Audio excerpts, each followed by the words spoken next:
Riley wiped grease from his hands and stared at the diagnostic screen with growing concern. The numbers didn't make sense anymore. For the past 3 hours, the quantum fold engines had been throwing error codes that contradicted everything he knew about their operation. The readings suggested the engines were both overheating and running too cold at the same time, which should have been impossible. The stellar harmony hummed around him with the constant background noise of a ship carrying 12 different species through deep space. Each species had contributed their best technology to create this marvel of cooperative engineering, and Riley often felt like the odd one out. While the Altarians had provided their advanced quantum mathematics, and the Vorthons had contributed their crystalline energy matrices, humans had mainly offered diplomatic services and basic maintenance skills. Riley had volunteered for the engineering crew partly because he loved fixing things, but mostly because someone had to understand how all these different technologies worked together. The ship was like a giant puzzle where each piece came from a different world, designed by minds that thought in completely different ways. The first sign of real trouble came during what should have been a routine hyperspace jump. Riley was alone, in the lower engine bay, running standard diagnostics while the rest of the crew prepared for the transition. The jump itself felt wrong from the moment it started. Instead of the smooth acceleration that usually marked their passage into hyperspace, the ship shuddered and groaned like something was fighting against the process. Emergency lights began flashing throughout the engine room as the quantum fold drives started cycling through power levels that made no logical sense. Riley watched in horror as the primary containment field fluctuated between 90% and 30% capacity in seemingly random patterns. Any other ship would have torn itself apart, but somehow the hybrid systems held together through what appeared to be sheer luck. The intercom crackled to life with the voice of Quex, the Altarian chief engineer. His species was known throughout the galaxy for their methodical approach to problem solving and their ability to calculate solutions to almost any technical challenge. All engineering personnel report to the primary engine control room immediately. We have experienced an unexpected termination of our hyperspace trajectory. Riley made his way through the corridors, passing crew members from various species who looked confused and worried. The Kalari moved in their usual graceful manner, but their normally calm expressions showed signs of concern. A group of Vorthons clustered near one of their crystal meditation chambers, their translucent forms flickering with nervous energy patterns that Riley had learned to recognize as anxiety.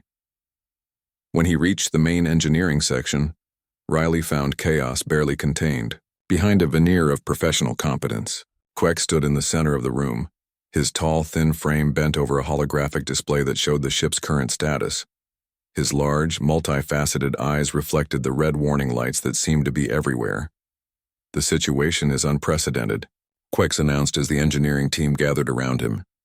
"Our hyperspace engines have not only failed to maintain our planned trajectory, but they appear to be experiencing systematic failures across multiple subsystems simultaneously. We are currently stranded in empty space, approximately 47 light-years from the nearest inhabited system." Riley studied the holographic display and noticed something that seemed to escape the attention of his more technically advanced colleagues. The failures weren't random at all. They followed a pattern that repeated roughly every 14 hours, corresponding to the ship's artificial day-night cycle. During the ship's day period, the engines ran relatively smoothly.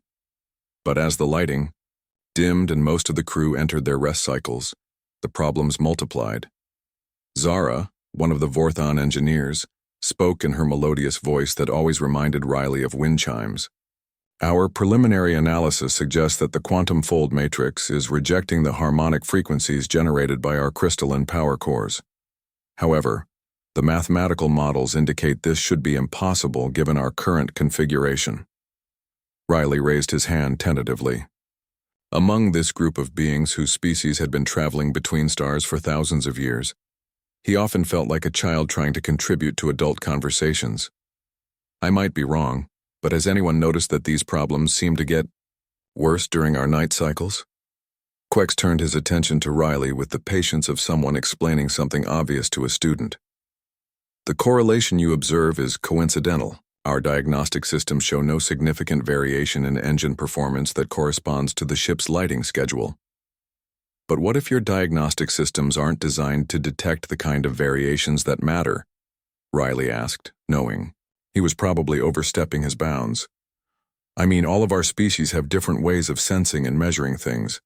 Maybe there's something happening that your instruments can't pick up because they weren't built to look for it.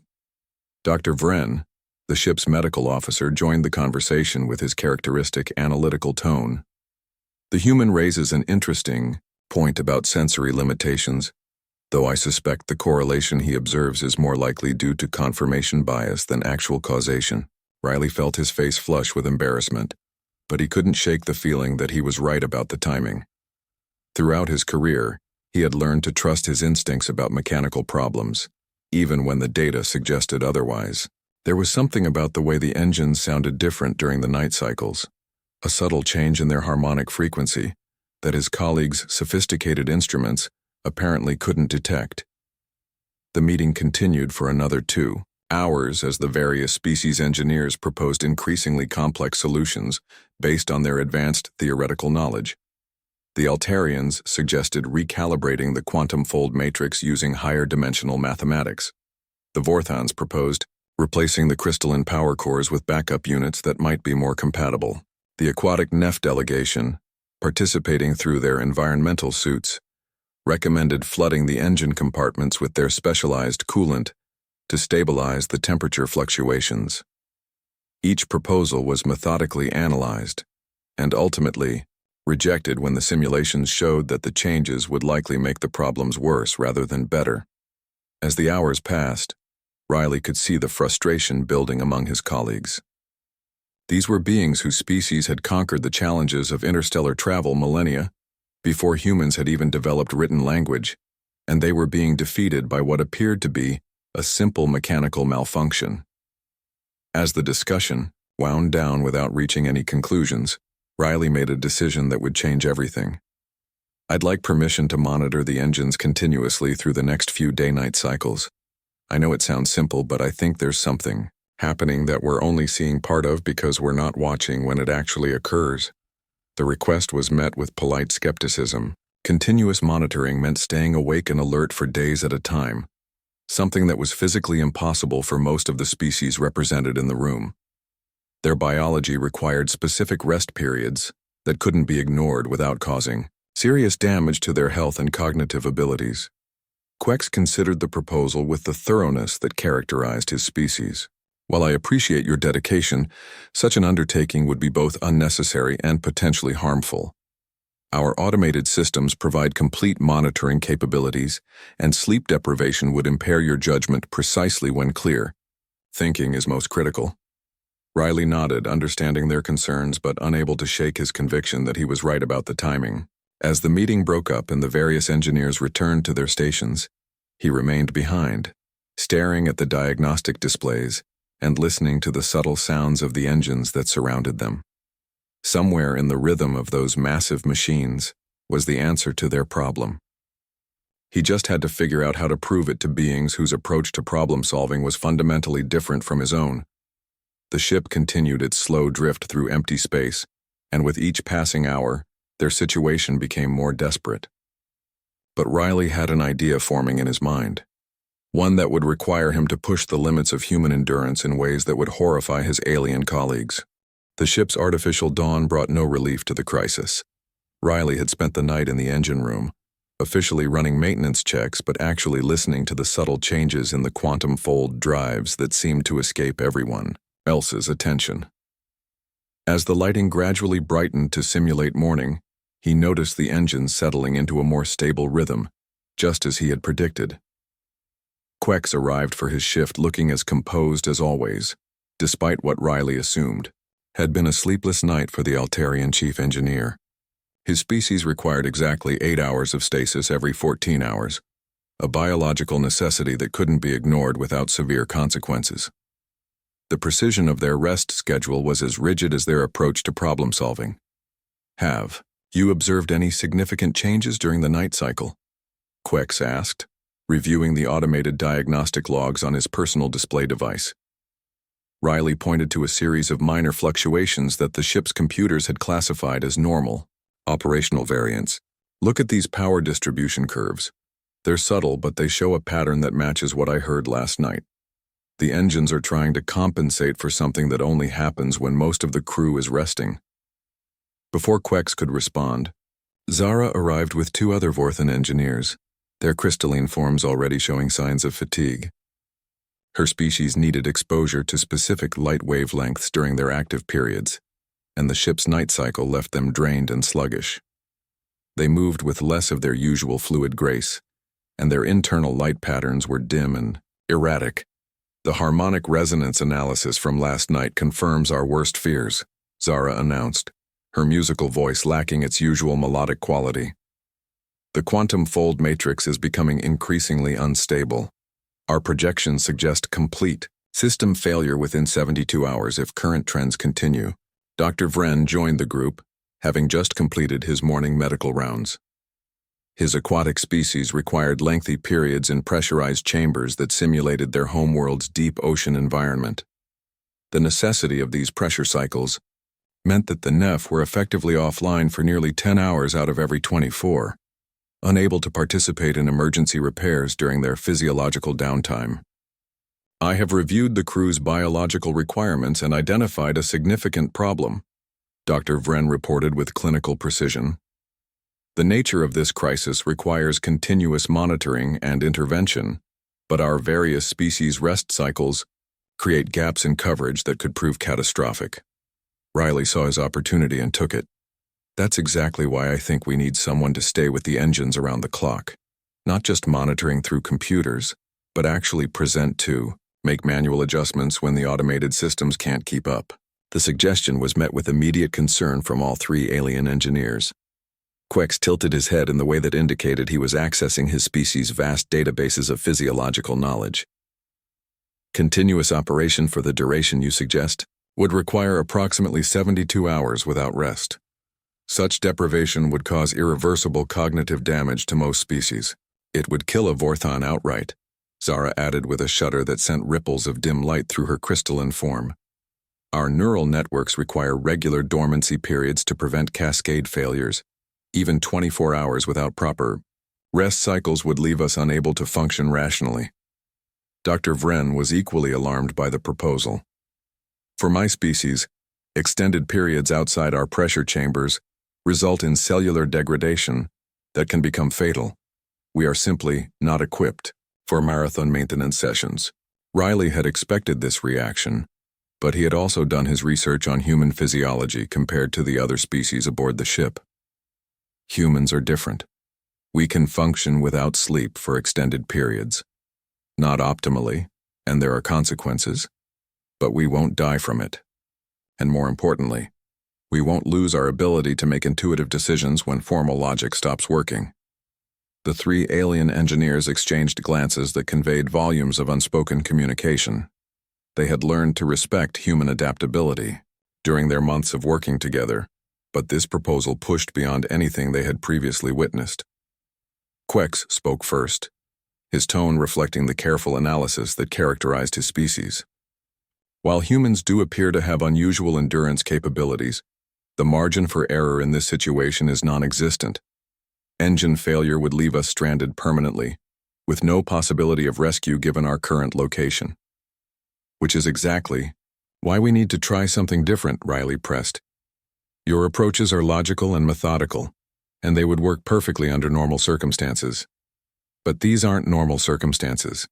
The engines are behaving in ways that don't follow the rules, and maybe that means we need to stop following the rules too. Zara's internal lights flickered with what Riley had learned to recognize as intense thought.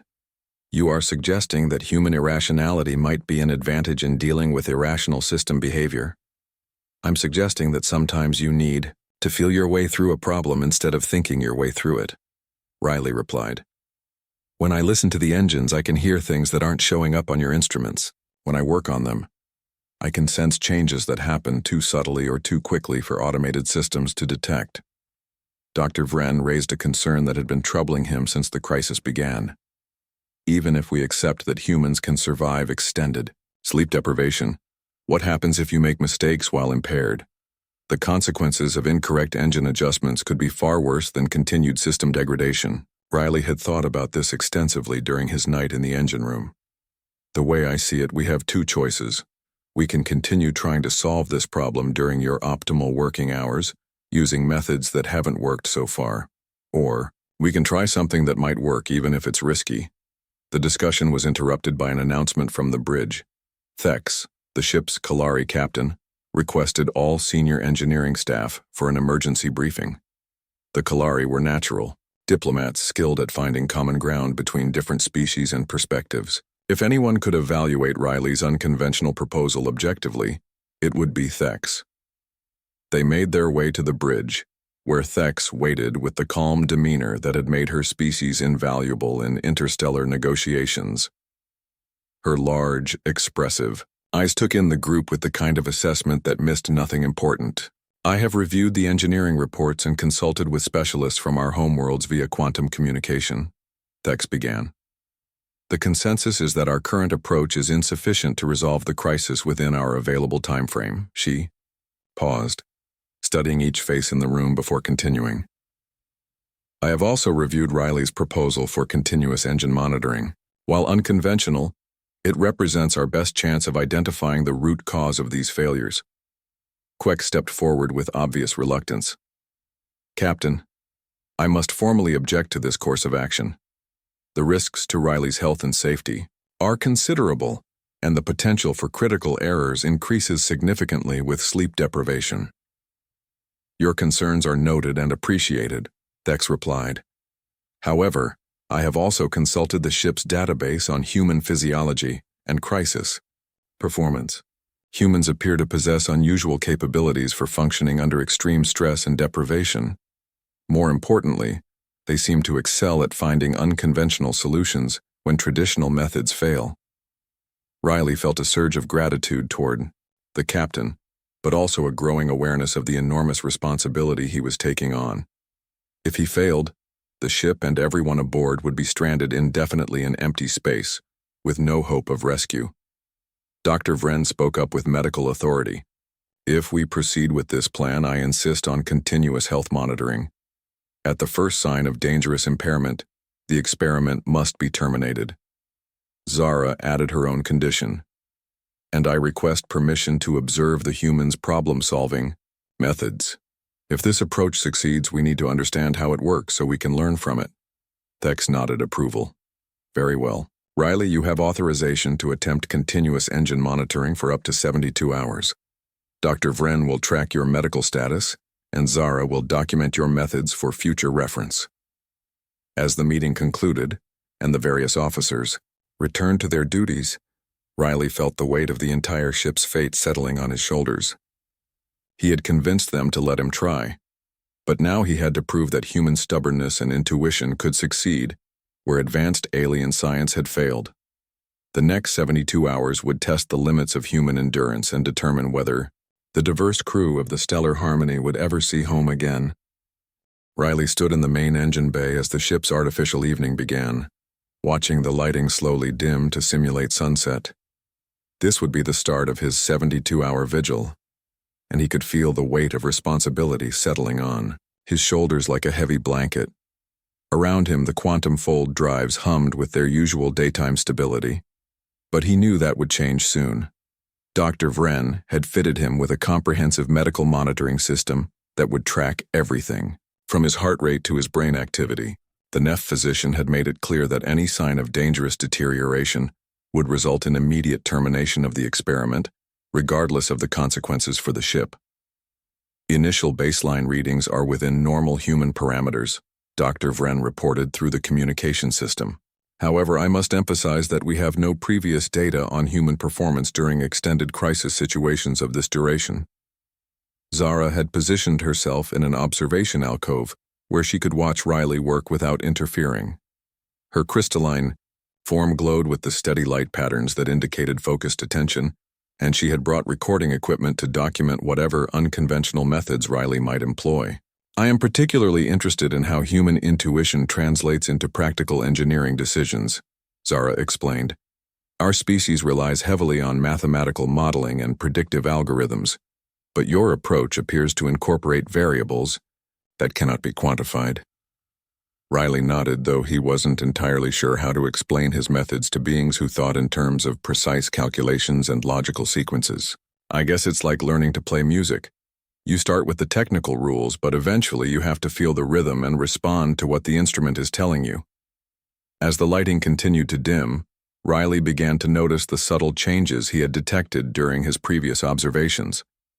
The engine's harmonic frequencies started to shift in ways that were barely perceptible to human hearing, but which seemed to coincide with fluctuations in the quantum fold matrix that didn't register on the ship's diagnostic systems. Quex's voice came over the intercom with his usual methodical precision. Automated systems are reporting normal operational status across all engine subsystems. However, I am monitoring your activities with great interest. Riley placed his hand on the primary control console, feeling the vibrations that traveled through the ship's structure. This was something none of the alien engineers could do effectively, since their species either lacked the appropriate sensory organs or interpreted tactile information in fundamentally different ways. There, Riley said, making a minor adjustment to the quantum fold harmonics. Do you see that fluctuation in the power distribution curve? It's so small that the computers classify it as normal variance, but it's actually the beginning of a resonance cascade. Zara's recording equipment hummed softly as she documented the change. Fascinating. Your adjustment preceded any detectable system alert by approximately 47 seconds. How did you determine that intervention was necessary? Riley struggled to put his reasoning into words. It's like the engine was holding its breath. The vibration pattern changed just slightly, in a way that suggested it was building up to something bigger. I can't prove it mathematically, but I've worked with enough machines to recognize when something is about to go wrong. As the night cycle deepened, the problems began to multiply exactly as Riley had predicted. The quantum fold drives started experiencing the same erratic behavior that had baffled the alien engineers. But now Riley was present to respond in real time, rather than analyzing the failures after they had already caused damage. His approach was completely different from anything the other species would have attempted. Instead of trying to force the engines back to their original specifications, Riley began working with their apparent desire to operate in new configurations. When the power distribution system tried to reroute energy through secondary channels, he helped it find stable pathways rather than blocking the changes. This is unprecedented, Quex observed as he watched Riley's unconventional adjustments through the monitoring system. You are allowing the engines to deviate significantly from their designed parameters, yet system stability is actually improving. Riley made another series of small changes, this time adjusting the quantum fold frequency to harmonize with fluctuations in the ship's gravitational field generators. I think the problem isn't that the engines are malfunctioning. I think they're trying to adapt to something, and we've been fighting against the adaptation instead of helping it succeed. Dr. Vren's voice carried a note of concern as he reported Riley's medical status. Heart rate and stress indicators are elevated but within acceptable ranges. However, I am detecting early signs of cognitive fatigue that may affect decision-making capabilities. Riley acknowledged the warning but continued his work. The engines were responding to his adjustments in ways that defied conventional engineering logic, yet undeniably produced better results than any systematic approach had achieved. He found himself thinking of the massive machines as living entities that needed to be coaxed and encouraged rather than controlled and commanded. Hey there, easy now, Riley murmured to himself as he worked on a particularly stubborn subsystem. I know you're trying to find your balance.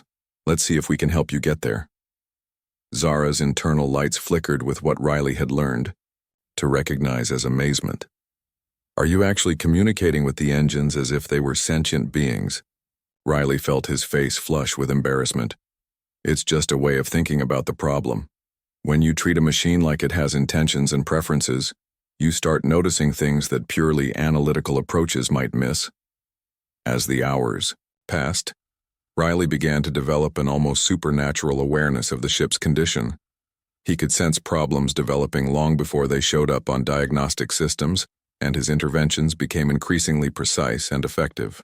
The other crew members, watching from their various stations, began to realize they were witnessing something unprecedented in their experience with interstellar engineering. By the end of the first 24 hours, the engines had achieved a stability that exceeded their original design specifications. Riley had guided them through a series of adaptations that created entirely new operational modes, configurations that should have been impossible according to conventional quantum fold theory.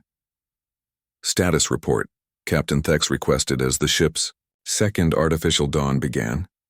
Riley wiped sweat from his forehead and reviewed his work from the previous night. The engines are running better than they have since we left port. I think I'm starting to understand what they've been trying to tell us. Dr. Vren updated the medical monitoring data with growing amazement. Despite 24 hours of continuous activity, Riley's vital signs remained stable. This level of sustained performance without rest periods is unprecedented in our medical databases. Quex joined the status conference with obvious fascination. The engine modifications you have implemented appear to be self-optimizing. The quantum fold matrix is now automatically compensating for the environmental fluctuations that previously caused system failures. Riley nodded, though he could feel the first real effects of sleep deprivation beginning to affect his concentration. The engines aren't broken. They're evolving. The environmental changes during the night cycle were triggering adaptive responses that we kept interpreting as malfunctions. Zara had been analyzing her recordings throughout the night, and her report reflected deep intellectual excitement. The human approach to problem-solving incorporates variables that our analytical methods cannot quantify. He responds to subtle, environmental cues that our instruments cannot detect, and makes decisions based on intuitive assessments that prove remarkably accurate. As the second day began, Riley prepared for the next phase of his marathon vigil. The engines were stable, but he could sense that they were still adapting, still trying to reach some optimal configuration that remained just beyond their current capabilities. He had 48 hours left to help them complete whatever transformation they were attempting. The crew of the Stellar Harmony watched with growing respect as their human engineer continued his unprecedented feat of endurance, pushing beyond the limits that would have been fatal to any of their species while achieving results that challenged their fundamental understanding of how technology and biology could interact. The third night cycle brought challenges that pushed Riley into territory no human had ever explored. His body ached from 48 hours of constant movement, and his eyes burned from staring at diagnostic displays for longer than any organic being should attempt. Yet something remarkable was happening in his relationship with the ship's engines that defied every principle of conventional engineering. Riley found himself moving through the engine bay with a fluid grace that seemed to come from somewhere beyond conscious thought. His hands knew which controls to adjust before his mind had fully processed what the instruments were telling him. The quantum fold drives responded to his touch like musical instruments being played by a master musician, creating harmonies that resonated through the ship's entire structure.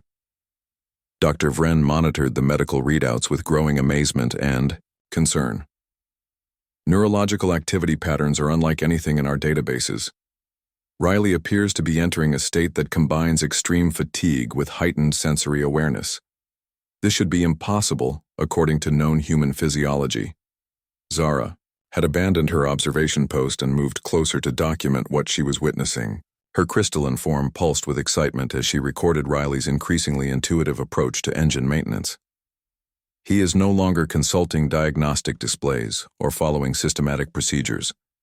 His interventions appear to be based entirely on sensory input that our instruments cannot detect. Riley barely heard their commentary. His world had narrowed to the immediate sensations of temperature, vibration, and harmonic frequency that told him everything he needed to know about the ship's condition. When a minor fluctuation began in the starboard quantum fold matrix, he felt it as a subtle change in the deck plating beneath his feet. When the port drive started building toward a resonance cascade, he heard it as a nearly inaudible shift in the engine's fundamental tone. "Talk to me, beautiful," Riley whispered to the massive machinery surrounding him. "Show me what you need." The ID engines seemed to respond to his words with a subtle adjustment in their harmonic output, as if they were indeed trying to communicate through the only language available to them. Riley followed their lead, making modifications that had no basis in textbook engineering, but produced results that exceeded all theoretical expectations. Quex watched from his monitoring station with the fascination of a scientist observing a completely new phenomenon. The engine modifications continue to self-optimize, but now they are adapting faster than our predictive models can follow. It is as if the quantum fold matrix has developed its own problem-solving capabilities. Riley's hands moved across the control surfaces with a rhythm that seemed choreographed, each adjustment flowing naturally into the next. He had stopped thinking about individual systems and started treating the entire engine assembly as a single, living organism that needed care and understanding, rather than control and domination. As the hours passed, his sleep-deprived state began to produce effects that should have been debilitating, but instead seemed to enhance his ability to work with the engines.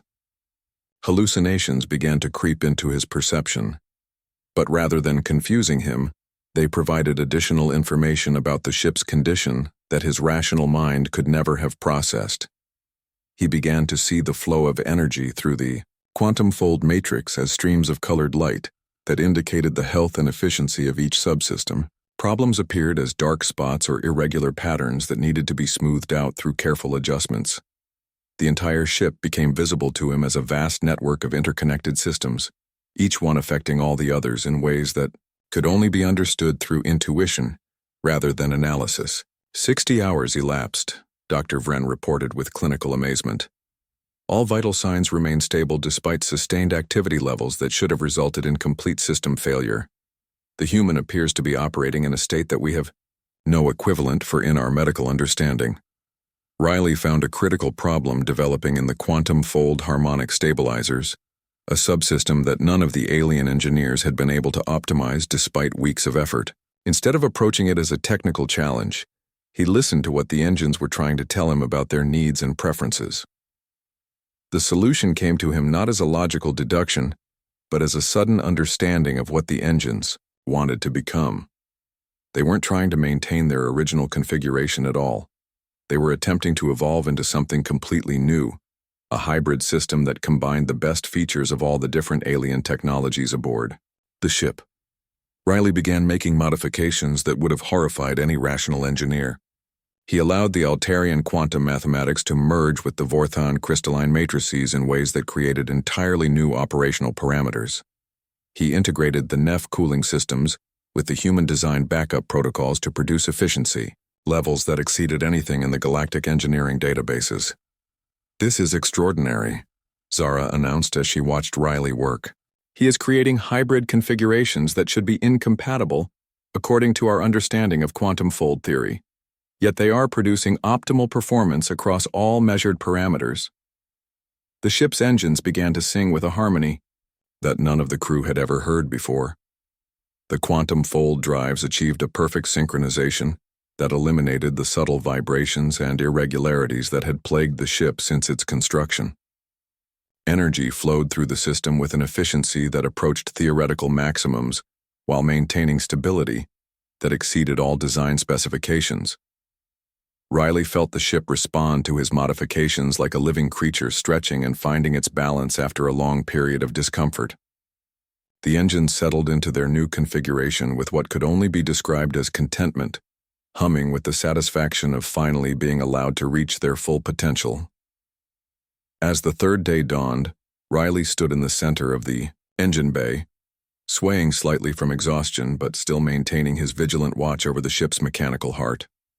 He had pushed human endurance beyond any previously recorded limits, sustained by nothing more than determination and an increasingly mystical connection to the machines he was caring for. "Status report," Captain Thex requested as she joined the observers who had gathered to witness the final hours of Riley's unprecedented vigil. Riley turned toward her voice, his eyes showing the strain of his ordeal but his voice steady with quiet confidence. "The engines aren't just fixed. They're better than they ever were. They figured out how to be themselves instead of trying to be what we thought they should be." Dr. Vren checked his medical displays one final time before the experiment reached its conclusion. 12 hours remaining until the 72-hour target. All monitoring systems indicate that the human should be able to complete the full duration, without permanent damage, though the recovery period will be substantial. Queck studied the engine performance data with growing excitement. If these modifications can be documented and replicated, they represent a breakthrough in interstellar propulsion technology that could revolutionize space travel throughout the galaxy. Riley nodded, though his attention remained focused on the subtle sounds and vibrations that told him everything was proceeding according to the engine's own mysterious plan. He had become something more than human during his long vigil, a bridge between organic intuition and mechanical perfection that allowed two very different forms of intelligence to understand each other. The final phase of his ordeal would test whether the transformation he had guided would prove stable, and whether the crew of the Stellar Harmony would be able to continue their mission with engines that had evolved beyond their creator's wildest dreams. Silence filled the engine bay as Riley made his final adjustment to the quantum fold matrix, a gentle touch that brought the ship's entire propulsion system into perfect harmony. For the first time in 72 hours, he stepped back from the control panels and allowed himself to truly listen to what he had accomplished. The engines hummed with a musical quality that seemed to express satisfaction, like a complex symphony that had finally found its proper tempo and key. Riley swayed, on his feet, the accumulated exhaustion of his marathon vigil finally beginning to overwhelm his determination. His vision blurred as he looked around the engine bay that had become his entire world for the past 3 days. Every surface, every control panel, every diagnostic display had become as familiar as his own reflection, and he could sense the subtle changes in their behavior that indicated the ship was ready to resume its journey. Medical emergency protocols activated, Dr. Vren announced as Riley's legs finally gave out and he collapsed to his knees beside the main console. The human has successfully completed his 72-hour vigil, but immediate medical attention is required. Captain Thex rushed into the engine bay with a medical team as Riley struggled to remain conscious. His body had finally reached the absolute limit of human endurance, sustained only by willpower and an almost supernatural connection to the ship's mechanical systems. As the medical team prepared to transport him to the sickbay, Riley managed to whisper one final instruction to Quex. Don't change anything for at least 6 hours. The engines need time to settle into their new configuration. They'll tell you when they're ready for normal operations. Riley awakened 18 hours later in the medical bay, his body aching but his mind clear for the first time in days. The constant background noise of the ship's engines sounded different, more harmonious and efficient than he had ever heard them. Even through the medical bay's sound dampening, he could tell that his modifications had not only held but were continuing to optimize themselves. Dr. Vren appeared beside his bed with medical readings that reflected profound amazement rather than clinical concern. Your recovery has been remarkable. Despite the extreme nature of your ordeal, we can detect no permanent damage to your physiological or neurological systems. This contradicts everything we know about the effects of prolonged sleep deprivation on organic beings. Riley sat up carefully, testing his balance and coordination. How long was I out? And more importantly, how are the engines performing? 18 hours of natural sleep, Dr. Vren replied. And regarding the engines, perhaps Quex should provide that report. The Altarian chief engineer entered the medical bay carrying data tablets and wearing an expression that Riley had never seen before. Quex's usual calm professionalism had been replaced by something that could only be described as excitement, though his species rarely displayed such obvious emotion. The engine modifications you implemented during your vigil have exceeded all theoretical expectations, Quex announced without his usual formal preliminaries. Not only are the quantum fold drives operating at optimal efficiency, but they have continued to self-optimize during your recovery period. Riley felt a surge of relief mixed with professional pride. So the ship can resume normal operations? Better than normal, Quex continued. The hybrid configurations you created have produced performance improvements across every measured parameter.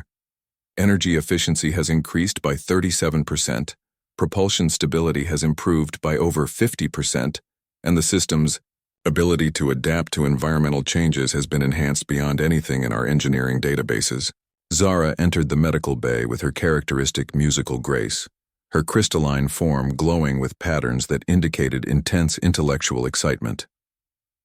I have completed my analysis of the recordings from your vigil, and the implications are extraordinary.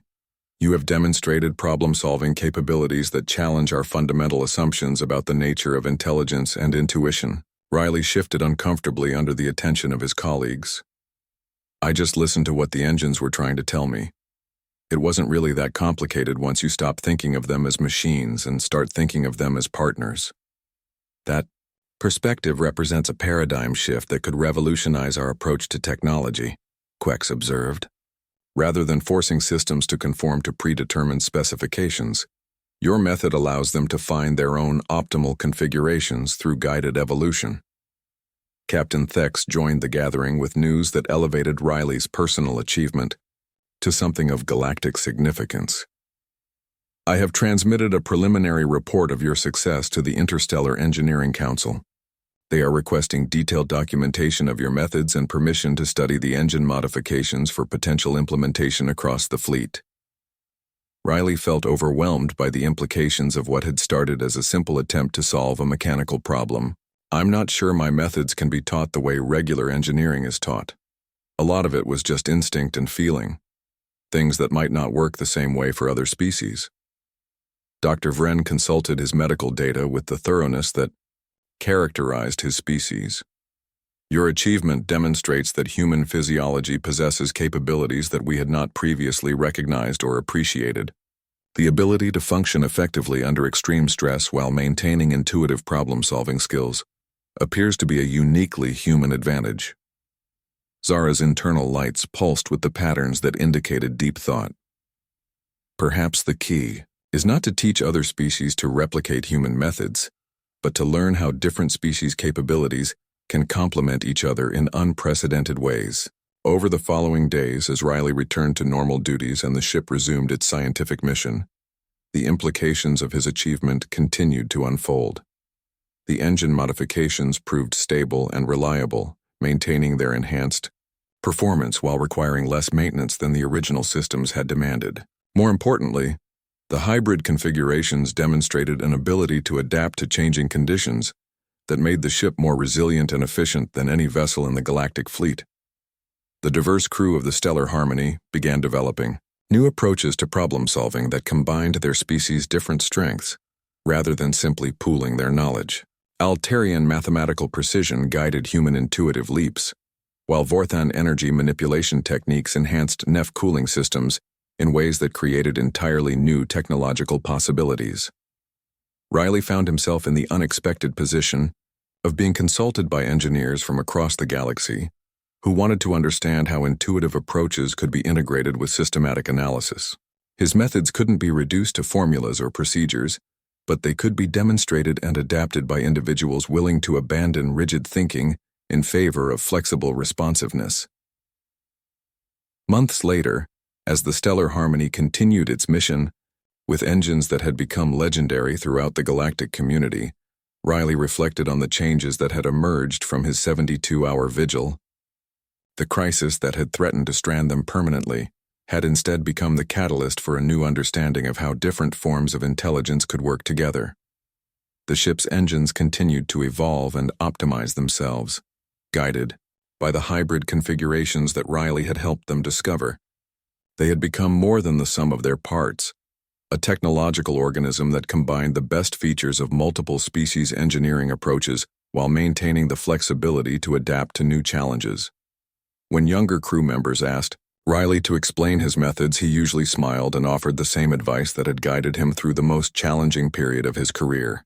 Sometimes the best way to solve a problem is to stop trying to control it and start trying to understand what it really wants to become. And if that means staying awake for 3 days straight to have a conversation with a quantum fold engine, well, that's just part of the job.